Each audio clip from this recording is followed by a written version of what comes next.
अचानक ही पूछे गए इस सवाल के लिए रैना अभी तैयार नहीं थी। इसीलिए उसने बात को बदलते हुए कहा, इस बार गाड़ी सामने देखकर चलाइएगा। नीरव भी अब रैना की ओर से ध्यान हटाकर सामने देखकर गाड़ी चलाने लगा और साथ ही उसने गाड़ी में गाने भी लगा दिए। रैना गाने सुनते सुनते अपनी माँ के बारे में सोचने लगी और नीरव भी इधर गाना गुनगुनाने लगा। कुछ ही देर में गाना गुनगुनाते हुए नीरव घर पहुंच गया और उसने गाड़ी का ब्रेक लगाया।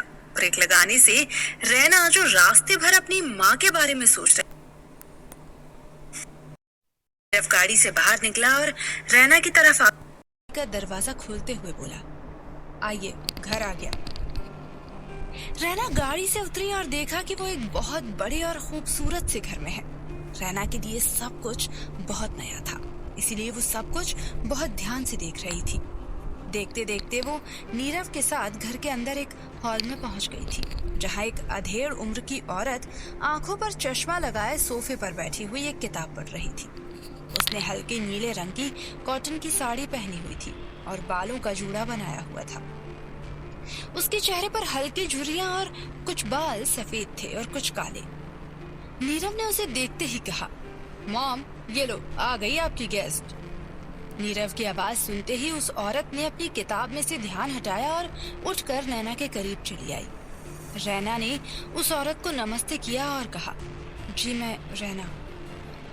उसकी बात सुनकर वो अधेड़ उम्र की औरत बोली, जानती हूँ बेटी, तुम्हारी नानी ने मुझे सब कुछ बता दिया था। मैं प्रोफेसर सुजाता हूँ। तुम्हारी माँ मेरी बहुत अच्छी दोस्त हुआ करती थी। ये कहकर प्रोफेसर सुजाता उसे ध्यान से देखने लगी। वही खूबसूरत चेहरा, लंबे बाल, बड़ी बड़ी आंखें। रैना एक डायन का अंश होते हुए भी किसी अप्सरा से कम नहीं लग रही थी।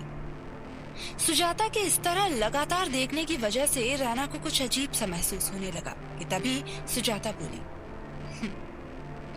मैं जानती हूँ तुम क्या सोच रही हो। मैं तुम्हें ऐसे लगातार क्यों देख रही हूँ? वो इसलिए क्योंकि तुम बहुत खूबसूरत और बहुत मासूम हो, बिल्कुल अपनी माँ यामिनी जैसी। यामिनी का नाम सुनकर रैना खुश हो गई और बोली, कुछ और भी बताइए ना मेरी माँ के बारे में। कैसी थी वो? उन्हें क्या पसंद था और क्या नहीं पसंद था? सुजाता रैना के इतने सारे सवाल सुनकर बोली, सब बताऊंगी, लेकिन फुर्सत से। पहले जाओ, जाकर तुम फ्रेश हो जाओ। ये कहकर वो रैना को अपने साथ सीढ़ियों से चढ़कर ऊपर एक बड़े से कमरे में ले आई और बोली, जब तक तुम यहाँ हो यही तुम्हारा कमरा है, और हाँ, इस अलमारी में तुम्हारे लिए बहुत सारे कपड़े रखे हुए हैं। जाओ, जाकर फ्रेश हो जाओ, फिर जो मन करे पहन लेना। अच्छा, तुम फ्रेश होकर नीचे आ जाना, साथ बैठकर लंच करेंगे। ये सब समझाकर सुजाता वापस चली गई और रैना भी रेडी होने लगी। उसने नहाकर जैसे ही कपड़ों की अलमारी खोली तो देखा उसमें एक से बढ़कर एक खूबसूरत कपड़े थे। रैना उन्हें बड़े ध्यान से देख रही थी, क्योंकि उसके लिए ये सब कुछ बहुत अलग था और बहुत नया था। बहुत देर तक देखने के बाद उसे एक खूबसूरत सूट पसंद आया, जिसका रंग सफेद था और उस पर लाल रंग का दुपट्टा था। रैना ने उसे निकाल कर पहना। ऐसा लग रहा था जैसे ये सूट उसी के लिए बनाया गया है। उसने अपने उलझे हुए बालों को संवारा और तैयार होकर नीचे लंच करने आ गई। नीचे डाइनिंग टेबल पर सुजाता और नीरव उसी का इंतजार कर रहे थे। नीरव, जो कब से उसकी खूबसूरती निहार रहा था, उसे देखते ही बोला, लुकिंग ब्यूटीफुल। सुजाता ने भी उसे देखकर कहा, बेहद खूबसूरत, आओ बैठो। रैना मुस्कुराती हुई उनके साथ बैठ गई और फिर तीनों ने एक साथ खामोशी से लंच किया। लंच के बाद सुजाता जैसे ही किचन में गई, रैना भी उसके पीछे चली गई। सुजाता ने उसे किचन में देखते ही पूछा, क्या हुआ, कुछ चाहिए था क्या? रैना ने सुजाता से पूछा, जी मुझे आपसे कुछ पूछना था। सुजाता ने मुस्कुराते हुए कहा, कहो, क्या पूछना चाहती हो? रैना ने सुजाता से पूछा, जी क्या मैं आपको मासी कहकर बुला सकती हूँ? मैंने माँ को तो कभी नहीं देखा, लेकिन न जाने क्यों आप मुझे माँ जैसी ही लगी। सुजाता ने मुस्कुराते हुए कहा, इसमें पूछने वाली कौन सी बात है? तुम्हारा जो मन करे वो कहकर पुकारो। वैसे भी तुम यामिनी की ही बेटी हो, तो मेरी भी बेटी हुई ना, और मासी का मतलब तो बिल्कुल माँ जैसी ही हुआ ना। उसके बाद रैना ने उससे पूछा, मासी, क्या आप सब जानती हैं हमारे बारे में? मेरा मतलब, मैं कौन हूँ असलियत में, क्या आप ये जानती हैं? इस पर सुजाता बोली, मैं सब जानती हूँ बेटा, क्योंकि मैं इस धरती पर मागा के लिए ही तो काम कर रही हूँ। या यूं मान लो कि मैं मागा की एजेंट हूँ यहाँ। लेकिन तुम्हें एक बात का खास ख्याल रखना होगा। ये बात मेरे और तुम्हारे बीच ही रहनी चाहिए, क्योंकि ये बात मेरा बेटा नीरव भी नहीं जानता। तुम भी किसी को अपनी सच्चाई मत बताना। और जब तुम्हारा पूरा काम नहीं हो जाता, तुम्हारी पहचान यही होगी कि तुम मुंबई में मेरी मुंह बोली बहन की बेटी हो, जो अब इस दुनिया में नहीं है। अब से यही तुम्हारी पहचान है। इस तरह दोनों ने कुछ देर बातें की। सुजाता ने उसे बहुत कुछ समझाया और उसके बाद रैना अपने कमरे में आराम करने के लिए चली गई। अपनी माँ के बारे में सोचते सोचते रैना जल्द ही नींद के आगोश में चली गई थी। दूसरी तरफ प्रोफेसर सुजाता अपने कमरे में गई और दरवाजा अंदर से बंद कर लिया। फिर उसने एक काले रंग की साड़ी पहन ली और बालों को भी खोल लिया। प्रोफेसर सुजाता के पास इन सभी दूसरी दुनिया की नेगेटिव शक्तियों से बात करने की अपार शक्ति थी, जो उसे सालों पहले मागा से ही मिली थी। इस बात का पता उसके परिवार में किसी को भी नहीं था। वो अक्सर नेगेटिव शक्तियों से बात किया करती थी और इसके लिए घंटों अपने कमरे में ही बिताती थी। आज भी उसके कमरे में एक बार फिर से अंधेरा था और सुजाता फर्श पर ही बैठी हुई थी। उसके सामने सफेद रंग से बने त्रिकोण के हर कोने में मोमबत्तियां जल रही थी, जिनके पास नींबू और मिर्च भी रखे हुए थे। वो लगातार ध्यान लगाकर मन ही मन कुछ मंत्र बोले जा रही थी। साथ ही एक माला भी जप रही थी। बहुत देर तक ध्यान लगाने के बाद उसके कमरे का मौसम बदलने लगा। तेज हवाएं चलने लगी, जिससे मोमबत्तियों की लौ कुछ देर तक हिलने लगी। ऐसा लग रहा था मानो कोई भयंकर तूफान आने वाला है। तभी ध्यान में केवल सुजाता का शरीर ही रह गया था और उसकी आत्मा मागा के भयानक कमरे में उससे बातें करने पहुंच गई थी। मागा अभी अपने उस खंडर जैसे भयानक कमरे में यामिनी की चोटी के पास ही खड़ी थी।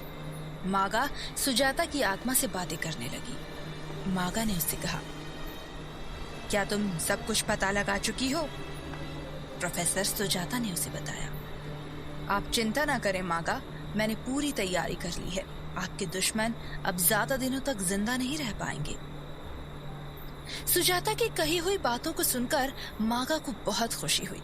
वो बोली, वो समय अब जल्दी आ जाएगा जब मेरी बेटी के दुश्मनों से रहना बदला लेगी। मैं तभी चैन की नींद सो पाऊंगी। मागा को प्रोफेसर सुजाता से बात करके एक तसल्ली सी मिली, जो कि बदले की आग सालों से उसके दिल में जल रही थी। आखिर अब जाकर उस आग से दुश्मनों को खत्म करने की शुरुआत हो चुकी थी।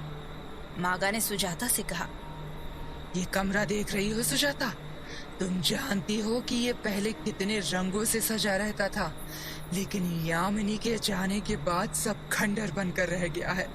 लेकिन अब जाकर उम्मीद जागी है कि मुझे इस दर्द से रहना जरूर आजाद करवाएगी।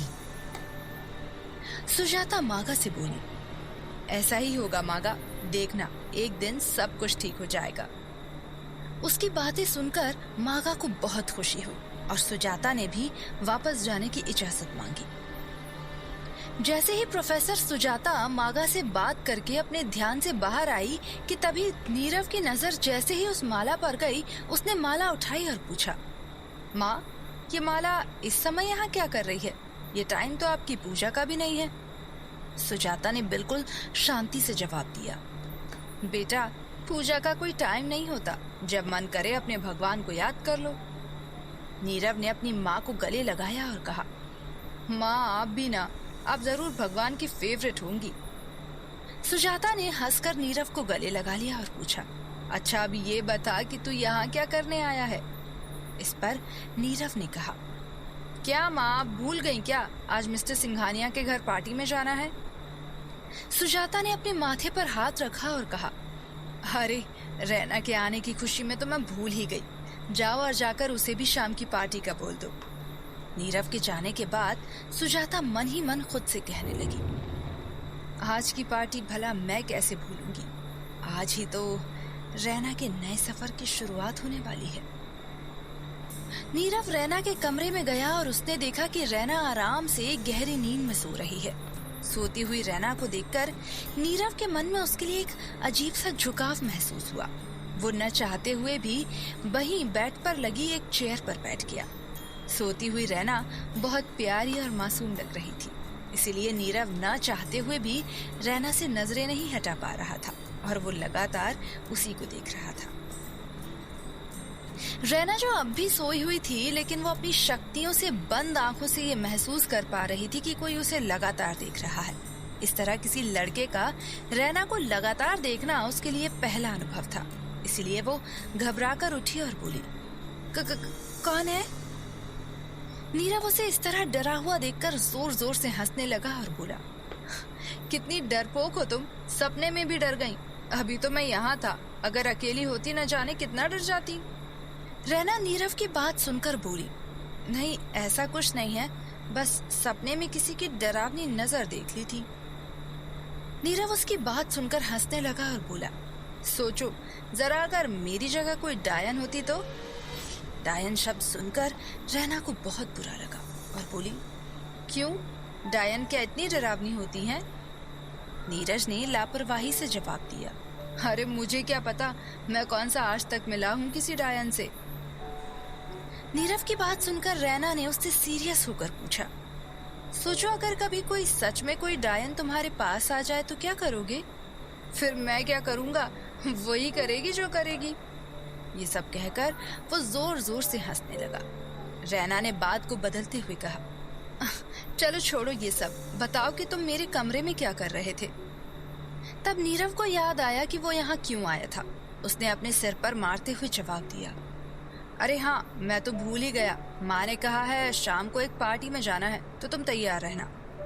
पार्टी का बताकर वो तुरंत वहां से चला गया। रैना शाम की पार्टी के बारे में सोचने लगी। शाम के समय सुजाता रैना के कमरे में आई। उसने एक खूबसूरत सा गाउन उसे दिया। रैना ने उससे पूछा, ये किस लिए मौसी? तो सुजाता ने कहा, इतनी खूबसूरती से तैयार होना कि दुश्मन की नजर तुम पर से हट ही ना पाए, इसीलिए ये खास ड्रेस तुम्हारे लिए लाई हूँ। अब जाओ और जाकर जल्दी से तैयार हो जाओ। रैना आज बेहद उत्साहित होकर तैयार हो रही थी, क्योंकि आज पहली बार उसका सामना अपने दुश्मनों से होने वाला था। उसके मन में तो गुस्से और बदले की आग भड़क रही थी, लेकिन बाहर से वो बिल्कुल शांत थी। खूबसूरत सा ब्लैक कलर का लंबा और घेरदार बैकलेस गाउन पहनकर रैना एक कातिल हसीना की तरह लग रही थी। उस गाउन पर छोटे छोटे स्पार्कल्स उसकी खूबसूरती में चार चांद लगा रहे थे। उसके खुले लंबे बाल और कानों में बड़े बड़े सिल्वर झुमके, साथ ही एक हाथ में काले रंग का ब्रेसलेट जिसके सेंटर में एक सिल्वर स्टोन लगा हुआ था, उसकी सुंदरता को और भी निखार रहा था। होठों पर लगी हल्की सी रेड लिपस्टिक और लंबे नाखूनों पर काले रंग की नेल पेंट लगाए हुए वो पूरी तरह से कातिल हसीना लग रही थी। ऐसा लग रहा था मानो वो आज ही अपने दुश्मनों का शिकार करेगी। उस वक्त दावंश रैना की सुंदरता के सामने हजारों खूबसूरत लड़कियां भी फीकी लगी, ऐसी लग रही थी आज रैना। रैना ने काले रंग की ही पेंसिल हील्स के सैंडल्स पहने थे और तैयार होकर अपने कमरे से बाहर निकलकर नीचे आने लगी। नीचे खड़े नीरव और सुजाता सीढ़ियों से उतरती हुई रैना को ही देख रहे थे। ऐसा लग रहा था जैसे उनकी नजर उस पर जाकर जैसे जम सी गई हो। नीरव तो उसके इस कातिल रूप को देखता ही रह गया। वो मन ही मन सोचने लगा, क्या खूबसूरत है ये रैना, पार्टी में तो सब इसे ही देखने वाले हैं। सुजाता भी रैना के उस रूप को देखकर बेहद खुश हो रही थी। वो मन ही मन बोली, मागा, तुम्हारी नातिन ने तुम्हारे दुश्मनों के कत्ल की पूरी तैयारी कर ली है। रैना नीचे उतरकर सीधे सुजाता के गले लगी और सुजाता भी उसका माथा चूम कर बोली, बहुत प्यारी लग रही हो रैना। उन दोनों को इस तरह गले लगते हुए देखकर नीरव ने कहा, अगर आप दोनों का मिलना हो गया हो तो पार्टी में चलें? नीरव की बात सुनकर सुजाता और रैना मुस्कुराने लगी और फिर चुपचाप जाकर गाड़ी में बैठ गई। सुजाता नीरव के साथ वाली सीट पर बैठी तो रैना बैक सीट पर। नीरव खामोशी से गाड़ी चलाने लगा और कुछ ही समय बाद वो लोग पहुंच गए एक बड़े से बंगले के बाहर। बंगला बाहर से पूरी तरह से लाइट्स से सजा हुआ था और बाहर पार्किंग में हजारों गाड़ियां खड़ी थी। नीरव गाड़ी पार्क करने चला गया। तब तक सुजाता रैना को लेकर सिंघानिया हाउस में एंटर हुई, जहां एंट्री करते ही आसपास खड़ी वेटर सभी पर परफ्यूम छिड़क रही थी। और जैसे ही रैना सुजाता के साथ अंदर पहुंची तो उसने देखा कि पूरा पार्टी हॉल खूबसूरत लाइट्स से जगमगा रहा है। रैना ने आज पहली बार इतना खूबसूरत नजारा देखा था। एक अजीब से माहौल में एक अजीब सी खुशबू पूरे माहौल में घुल गई थी। रैना तो बस इस माहौल में जैसे खो ही गई। वो एक छोटे बच्चे की तरह पूरी पार्टी हॉल में घूम घूम कर देखने लगी। इससे पहले कि सुजाता रैना को कुछ समझाती, सुजाता के फोन पर किसी का फोन आ गया और वो कॉल रिसीव करने के लिए बाहर चली गई। रैना उस समय उस दुनिया में खोई हुई थी। चारों ओर मासूम सी रैना घूमकर देखती हुई बहुत प्यारी लग रही थी। सभी का ध्यान उसी की तरफ जा रहा था। तभी अनजाने में किसी से रैना की टक्कर हो गई। इससे पहले कि रैना नीचे गिरती, उससे टकराए हुए लड़के ने उसे अपनी बाहों में भर लिया। रैना ने डर की वजह से अपनी आंखें बंद कर ली थी, लेकिन तभी उसे महसूस हुआ कि वो गिरी नहीं है, किसी की बाहों में है। ये सोचकर जैसे ही उसने अपनी आंखें खोली तो उसकी नजरें उस लड़के से जा टकराईं और एक पल के लिए दोनों ही एक दूसरे में खो गए। वो हैंडसम सा लड़का जिसने ब्लैक कलर का सूट पहना हुआ था, लंबी हाइट, शॉर्ट बियर्ड और उस पर उसकी हल्की भूरी और गहरी आंखें उसकी पर्सनालिटी को और भी ज्यादा अट्रैक्टिव बना रही थी। तो क्या ये वही होगा जो रैना के बदले का जरिया बनेगा?